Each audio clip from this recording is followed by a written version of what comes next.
Hi everyone, this is Mary, you're on Mary Reads, and in today's video we're going to be talking about Death Comes to Pemberley. So this book is based on Jane Austen's novel Pride and Prejudice, and what I thought might draw me away is the fact that it is based on something, because I love Jane Austen's Pride and Prejudice. I read the story many times, I watched a bunch of different movies, and I feel very strongly about leaving the characters where Jane Austen left them. So I wasn't sure that this book is going to be very good. I didn't think that these characters need to be dragged into a murder mystery. So this book tells us about 6 or 7 years into Elizabeth and Darcy's marriage. They have 2 sons, and they live in Pemberley. So the day before they organize a huge ball, one of her sisters, Lydia, who married Wickham, comes to Pemberley and says that Wickham is dead. And the whole family starts to investigate what happens. They're trying to find the murderer. They're trying to understand what is going on and who exactly murdered her husband. So the book starts with prologue, which I think was good, because a lot of times you don't remember the story fully. You forget what happened in the book that you read probably like 5 years ago. And the prologue here tells us, kind of retells us the story that happened in the original novel. So how it's put here is that the author starts telling us that after Elizabeth married Darcy, people started talking that this all was a plan that she had from the beginning. So, and they start retelling the story. So first, Elizabeth wanted to dance with Darcy. Then she went to his estate with her aunt and uncle. They're saying that she did it on purpose.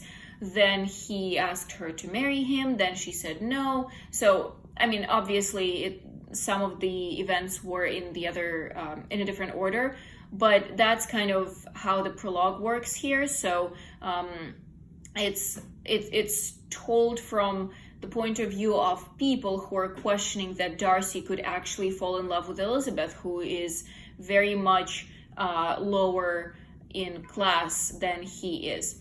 We also find out that Jane, her older sister and one of her best friends, is married to Bingley, as she was in the original novel. They have 3 kids, twin girls and a boy. Elizabeth herself has 2 sons, Fitzwilliam and Charles.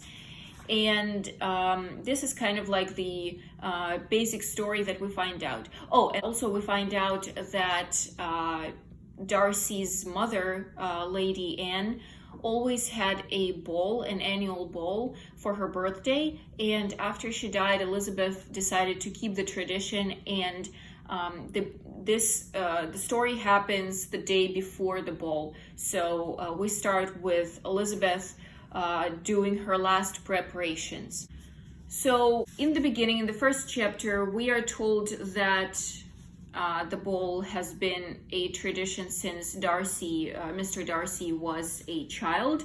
The first ball had taken place when Darcy was a year old. It was held to celebrate the birthday of his mother, and except for the period of mourning when her husband died, the ball had taken place every year until Lady Anne's own death. So the ball is held first Saturday after the October full moon. So we understand that the story happens in the fall, and we see all the preparations. In the year 1803, where the story takes place, we get to know that the crops were not very good, the harvest was poor, and the war with France was almost there, so the people knew that there's something going on. And the book says if they're thinking what would happen if the ball was canceled. They were considering canceling the ball this year, and then they're saying that if the ball was cancelled, Paris would rejoice exceedingly. Made me wonder, is Pemberley Ball so well known that even in Paris, people know about the ball and think that, wow, we are gonna win in this war if even Pemberley is canceling the ball? So is that ball actually that big? Does the whole England know about the ball? Does the whole France know about the ball? That was a little bit weird. Or I couldn't realize, maybe it was sarcastically, I couldn't tell that, but it looks like they were just being serious, thinking that if the ball was canceled, Paris would just laugh at them and think, oh my god, we're gonna win in this war if even Pemberley cancels the ball. Then we find out that people loved the ball, even though now Elizabeth was the one organizing it, because eventually, even though they didn't like Elizabeth at first, men were impressed by Elizabeth's beauty and wit, and their wives by her elegance, amiability, and the quality of the refreshments. So I don't know, that there was something that like stung me in that moment, because Elizabeth was always the person who does not care about what other people think of her. Even in the movie, we see that her manners are not the best, that she says what she thinks, and she never tries to be, gentle and making sure that she doesn't make anybody angry. I'm fine with men seeing her beauty and wit, but women seeing her amiability was kind of like a little weird, because I feel like Elizabeth wouldn't try to make people like her. She would just, you don't like me, whatever, I don't care. There is something that stings me in this moment. It doesn't mean that it's bad or this is an unfair thing to say, especially after 7 years of marriage, like the person might have changed. But still, that was something that I thought was a little bit out of character for Elizabeth. Then we find out that Lydia and Wickham, Lydia is Elizabeth's younger sister who ran away with Wickham, and Darcy made sure that they get married and there's no disgrace to the family.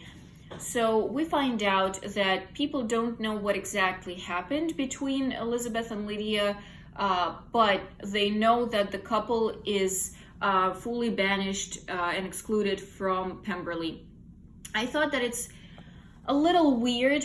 I would understand Darcy not wanting Wickham in the estate, just because Wickham tried to hit on Elizabeth. Elizabeth was falling in love with him because he lied to her about his life. Wickham also tried to run away with Darcy's little sister when she was 15, which would be a huge disgrace to the family. And lastly, of course, he tried running away with Lydia, and he only married her for money after Darcy said, okay, I'll pay you, just marry Lydia so there's no disgrace. I understand Darcy's motive. I don't understand Elizabeth, in the sense that it's hard for me to imagine that she wouldn't accept her sister in the estate, because even though, of course, they are not on the best terms, it's still her sister. And in the first book, we see that no matter what, she cares about her family, even though her character is very different from Lydia's character and her mother's character. She still loves them both. She still values them a lot. She values family a lot. And it's hard for me to see that Lydia would not be invited to Pemberley anymore. I thought that that was a little bit weird, because for me, Elizabeth, even though she is not on the best terms with her sister, she would never let her just not be in the family anymore. She would never let the connection just fade away. Then we get a very deep dive into the preparations for the ball. So we find out that they're looking for flowers. This year they decided that the color scheme would be pink and white. One of the servants is cleaning the silver. All the foods are being prepared. Some of them need to be prepared like a day before, so the cooks are starting. That was very interesting to read. The only problem is that there are so many characters here. So we know about each servant. Like, let's say there are 13 of them. We know at least about 5 of them. And I feel like it's too much, especially because these characters weren't introduced in the previous book.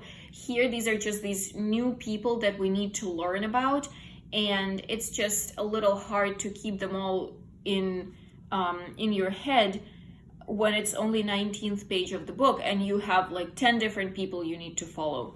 So, and one more thing is that a lot of times the names are the same, and you're sitting there like, who exactly are we talking about? I'm not, so you have to like reread the page, you have to go back to see which character it is, and that at some point gets just a little tiring and annoying. When we're talking about the preparations to the ball, the author gives us a deeper understanding of each servant, and here there is a sentence about the housekeeper, Hill, who had been privy to all their secrets, including Lydia's notorious elopement, which I thought is very weird because in the first novel, this was kept such a strict secret. Nobody knew about what's happening except Darcy, Elizabeth, Elizabeth's uncle, and I think the father, Elizabeth's father, might have known. Well, her mother obviously as well, because yeah, she was just very distressed.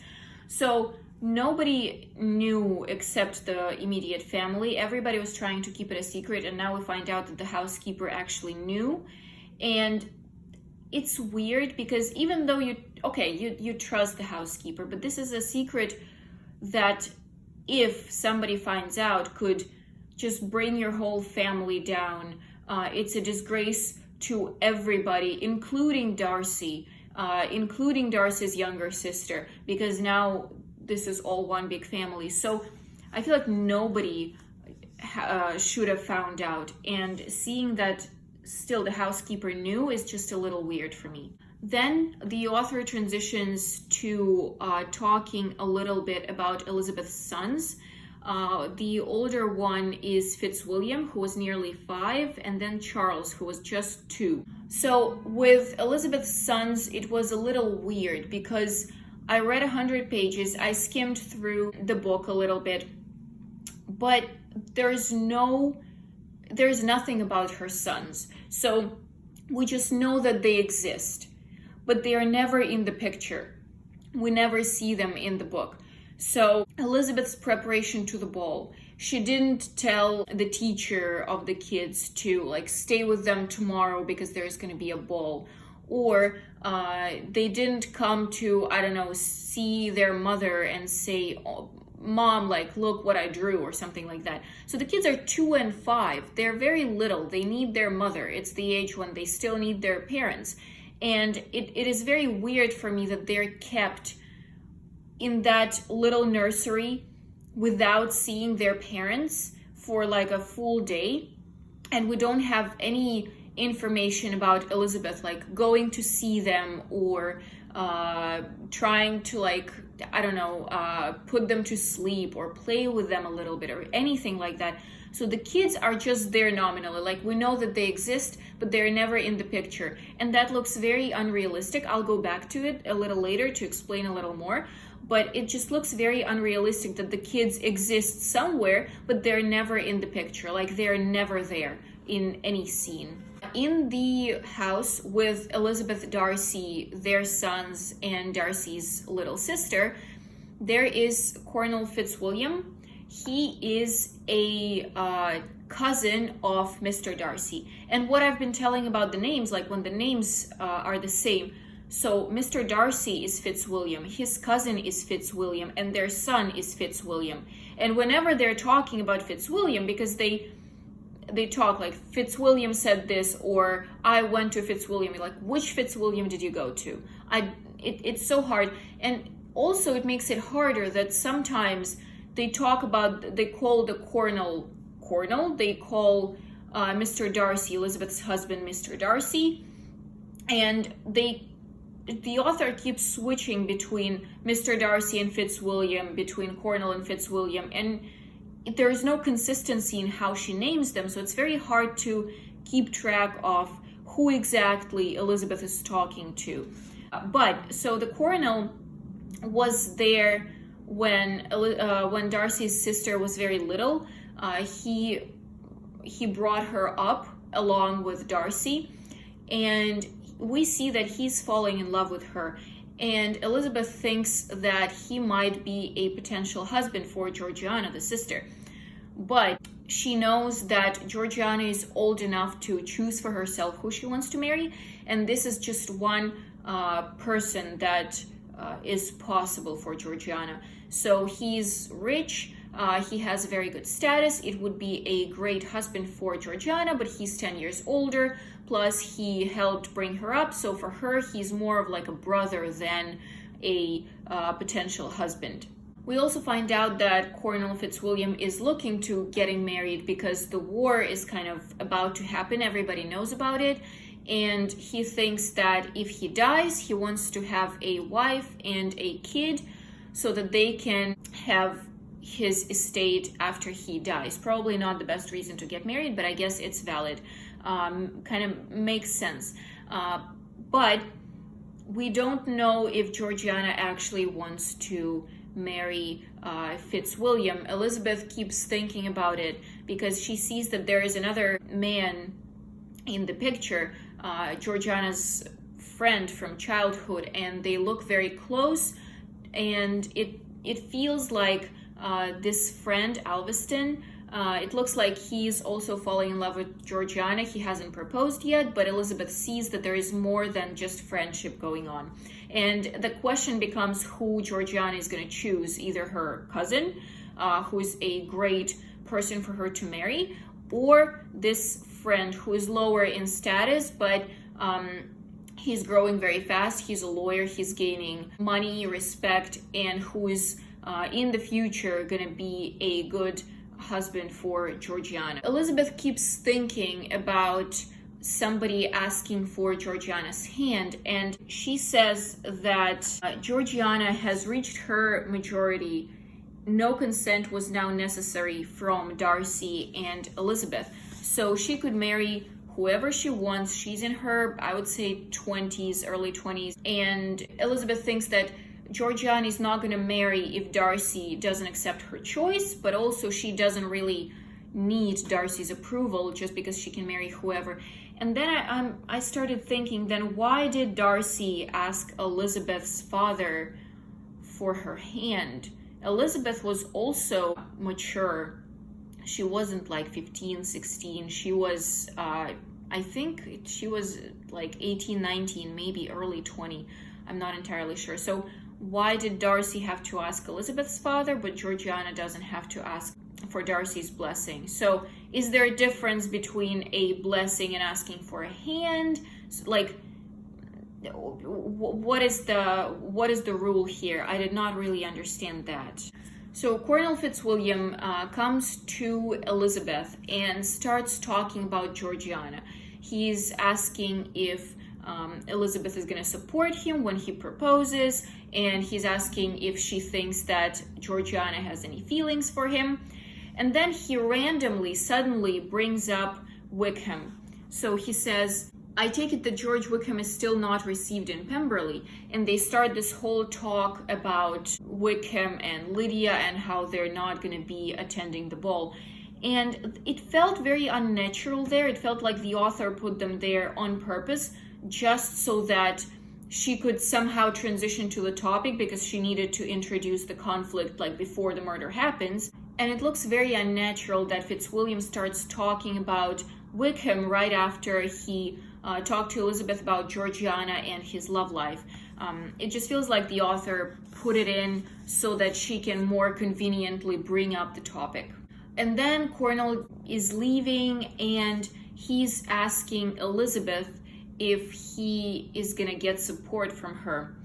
And I didn't really understand what kind of support he wanted, because he asked if she's going to support him after he asks for Georgiana's hand. And Elizabeth says, I will if she agrees to marry you. So if she likes you, if she decides that she wants to be with you, I will fully support you. I will fully support your proposal, and I will be happy for both you and Georgiana.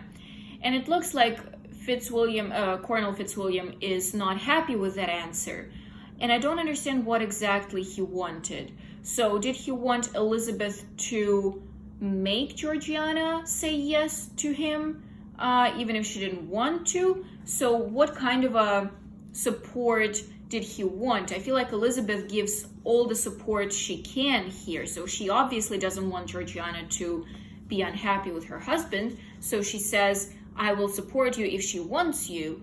But then that's not enough for him. So he wants her to make Georgiana say yes. That just looked a little weird. Coelho leaves and Elizabeth is sitting there thinking about Georgiana's situation. So on one side, there is Coelho Fitzwilliam, who again is very rich. He has status. He is a good enough couple for Georgiana's status, her money status.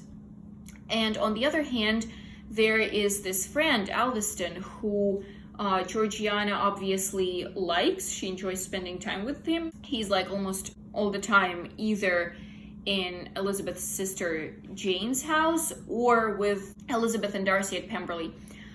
And the main question is what Mr. Darcy is going to say, because Georgiana is not going to marry Alveston if Darcy doesn't approve of him, and he might not approve of him because he doesn't have a status and money right now. In the future he will, but right now he doesn't. So it's not going to be a good enough marriage status wise. Or there is Coelho Fitzwilliam, who Darcy is obviously going to say yes to because it's one of his best friends. He has good status. He's their family.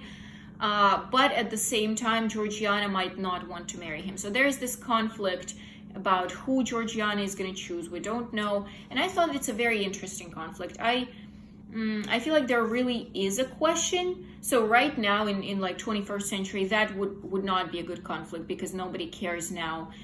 Well, some people do, but the majority doesn't care about what status their partner is. They don't need a blessing from their family, so they can just marry whoever they want.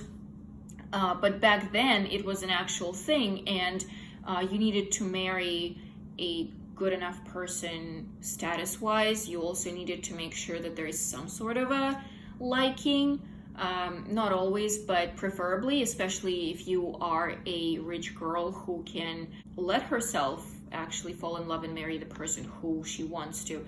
So I thought that this is a very good conflict and a very interesting one.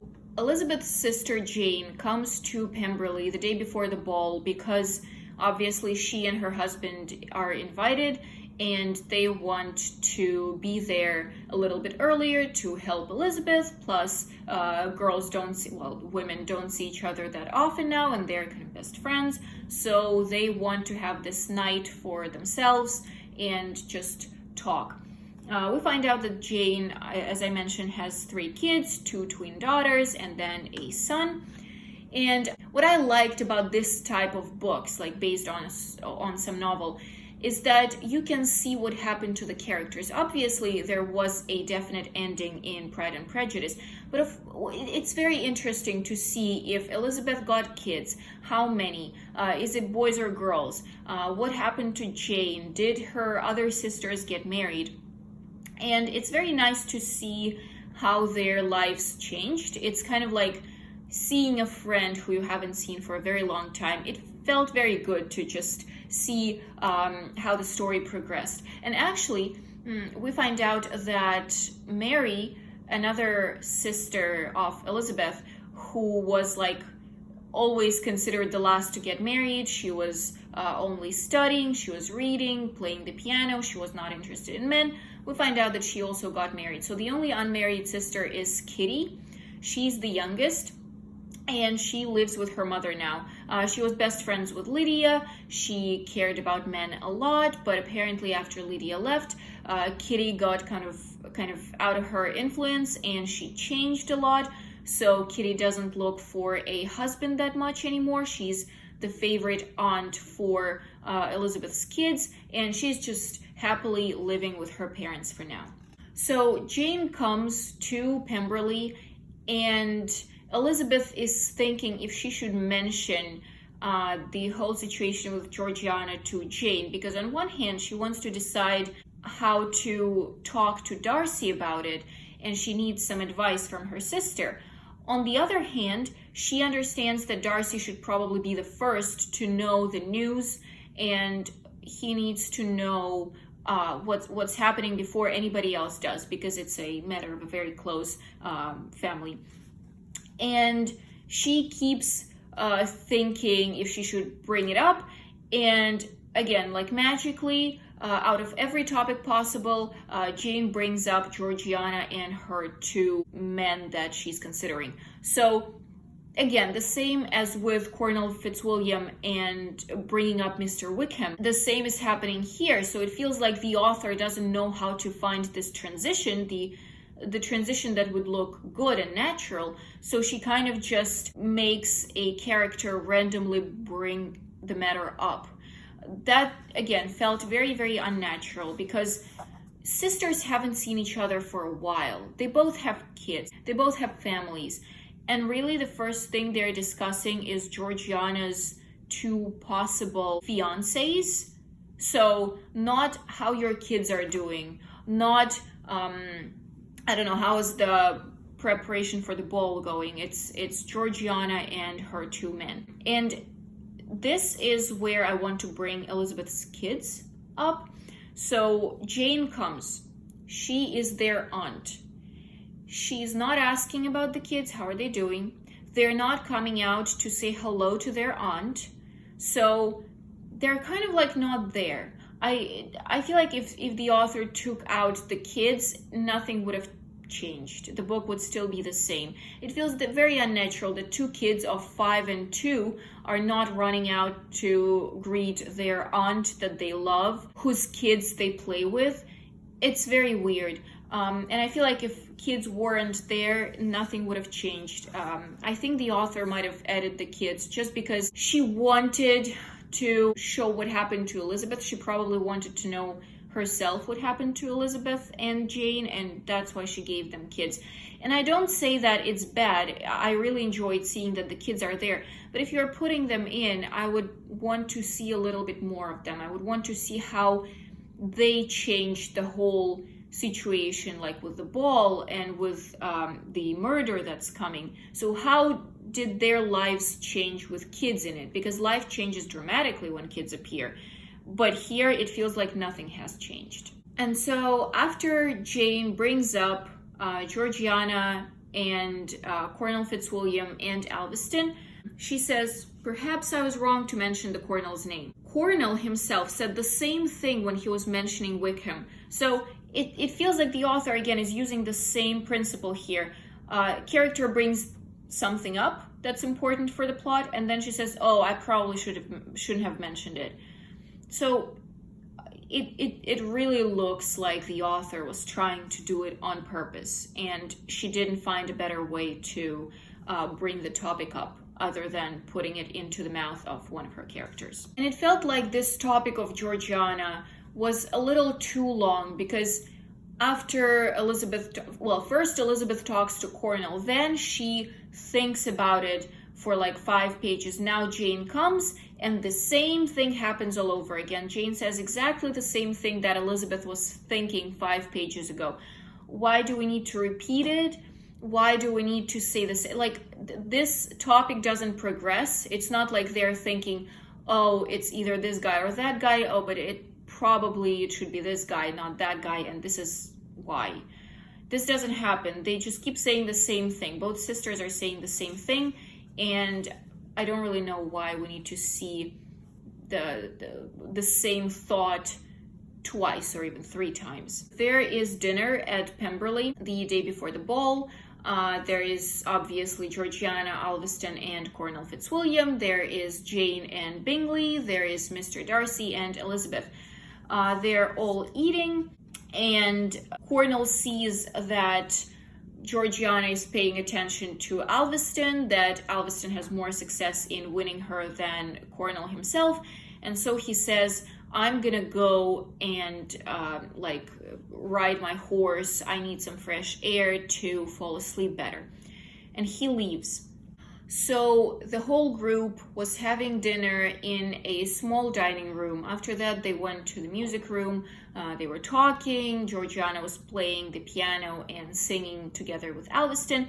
and we see what's happening like at the same time as that dinner. We see Thomas Bidwell. It's one of the servants. I think he was a carriage driver before, and now he got too old, so he was just doing some tasks in the estate. And at this time, he was cleaning silver for tomorrow's ball. And we get a deeper dive into Bidwell's family. So he has 3 kids, 1 son and 2 daughters. His son is very ill. He is dying, and his mother and the youngest sister take care of him. And the older daughter got married. She recently had another kid. And the youngest sister decided to take him just because the older sister was very, very tired, and the husband wasn't really helping her much. So we see that there's like it's a hard situation in the family because obviously the son is dying. They have to take care of him. Now they also have to take care of this infant baby who just came. And they don't even live in Pemberley, so they live in a small house on the territory of the estate. And when Thomas Bidwell works, he stays at Pemberley. He spends a couple nights at Pemberley, and the rest of his family is in that little cottage. But the whole conflict here is that when Thomas Bidwell leaves the cottage and stays with Pemberley, there are 2 women and a dying son, and an infant baby, and they can't protect themselves if something happens. So Cornell leaves. Everybody decides to go to bed because it's getting late. Georgiana leaves earlier. Everybody else is about to go to bed when they see a carriage just riding super, super fast towards Pemberley. And once it stops, Lydia comes out. She's running, screaming, saying that Wickham is dead. He was killed. And she's out of her mind. She's so nervous that she has like a huge breakdown. And this is where we finally get to the plot. It's page 55. We get to the plot. So one of the servants tells Elizabeth that they should probably get her a room. And the servant says, "Yes, madam, and a fire has already been lit in the room. This room and 2 others are always prepared for Lady Anne's ball in case we get another October night like the one in '97 when the snow was 4 inches deep and some guests who had made a long journey could not get home. Shall we take Mrs. Wickham there?" Why does the servant explain what these rooms are for and what happened in '97 if Elizabeth was there already? So I think they were married in '97. Elizabeth had to know what happened back then, so why does she need to retell the story?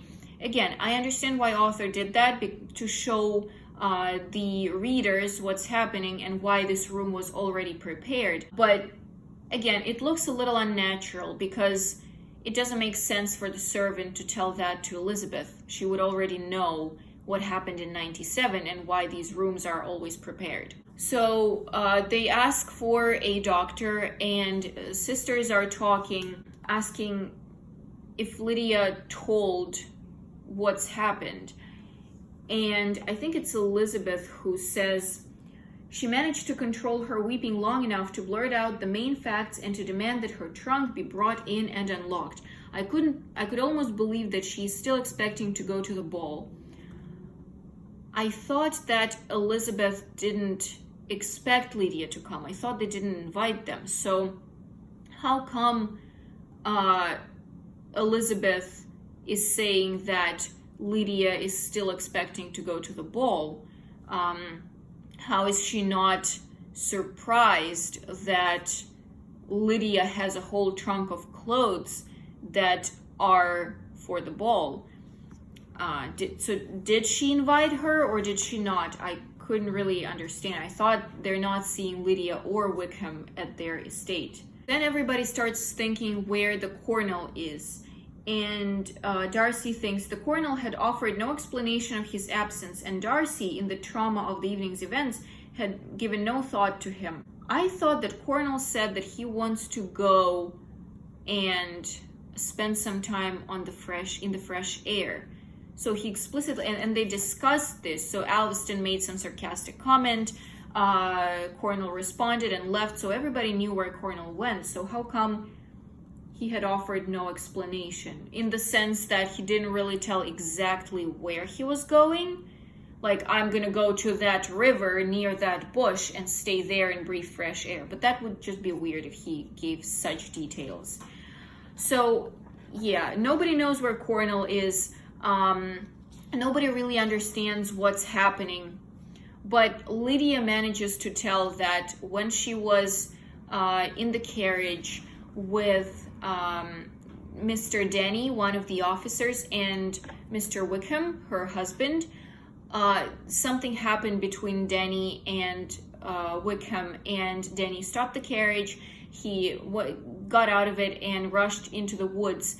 Wickham got mad at him and followed him into the woods. So Lydia and the carriage driver were waiting for like 15 minutes when they heard shots, and Lydia said, "Oh my God, Wickham is dead, we need to do something." She got hysterical and they rushed into Pemberley. So this is all we know so far. So men decide to go back to the woods and see what happened. By then, Coelho comes back. So Darcy, Alveston, and the Cornell decide to go into the woods and try to find the men. They're thinking maybe they're both fine, they're both alive, they just got lost in the woods. The shots might have been to either inform people that they got lost, or they saw something weird and they decided to just protect themselves and fire. So this little party decides to go and find them. The women stay with Lydia.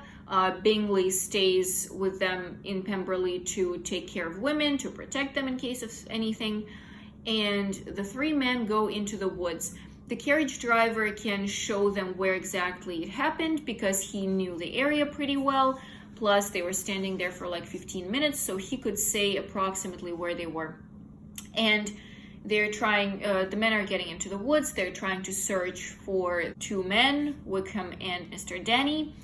And they get out on like this small area, and they see that there's been a murder. Before them, its stark colors, a brutal contrast to the muted light, was the tableau of death. No one spoke. They moved slowly forward as one, all three holding their lanterns high. Their strong beams, outshining the gentle radiance of the moon, intensified the bright red of the officer's tunic and the ghastly blood-smeared face, and men's glaring eyes turned towards them. Captain Denny lay on his back, his right eye caked with blood, his left glazed, fixed, unseeing on the distant moon. Wickham was kneeling over him, his hands bloody, his own face a splattered mask. So we find out that it's actually Denny that was killed, not Wickham. And Wickham is sitting near the body saying, "Oh my God, Denny's dead. He was my friend, my only friend, and I've killed him. It's my fault." So we're thinking, okay, is Wickham the murderer? So where's the detective? First, we thought we knew who got murdered and who killed him. Now we see, again, like the picture, but the opposite one. So before we thought that Wickham got killed by Denny. Now we see Denny. There is Wickham, who basically says that I killed him. So what is the detective here? And even though Darcy, of course, is distressed by what's happening, he still doesn't like Wickham. The part of him is probably not surprised that something like that happened, that a murder happened. And he starts thinking about Wickham and Elizabeth. He had never let himself wonder how close Elizabeth and Wickham had been in the days of their friendship in Longbourn, but now jealous doubts, which he recognized as unjustified and ignoble, crowded his mind. So what do you mean how close Elizabeth and Wickham were? There is no way they had any like physical relationship, just because Elizabeth understands the rules. She would never run away like this, and she would not let Wickham just like kiss her or do anything more than that, especially just because that's not how that time worked. I mean, obviously it probably happened, but Elizabeth is still a smart woman who knows what she's doing, who understands what consequences it can lead to. So there is no way she let anything like that happen. So I didn't really understand what he means by that. He either thinks that his wife is not really a lady, he doesn't trust her, and he thinks that she does horrible things like that, she's like Lydia, or then I don't understand his thought process. So then we transition back to Pemberley. The doctor finally comes, he sees that Lydia is in distress, he gives her a sedative, and she falls asleep, and the whole house is waiting for men to return. Jane and Elizabeth can't sleep. They are saying that they're trying to count time to see when exactly the men are gonna come, and they realize that they have to wait for at least an hour and a half, and they can't just keep being stressed and nervous like that, but obviously they stay nervous. And finally, the men return, and they announce that there's been a body.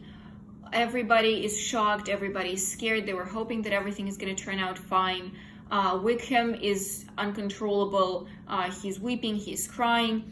And so the doctor decides to give him a sedative as well, so he falls asleep, because it's impossible to talk to him. He is just shouting in the middle of the night. So nobody needs to know that Wickham is there and that there's been a murder on the territory of Pemberley. The only thing that Wickham is able to say before he falls asleep is that why hadn't they caught the murderer? They had a gun, they knew how to use it. So we see that probably Wickham is not the killer. It looks like Wickham was trying to shoot a killer, and that's what those shots were.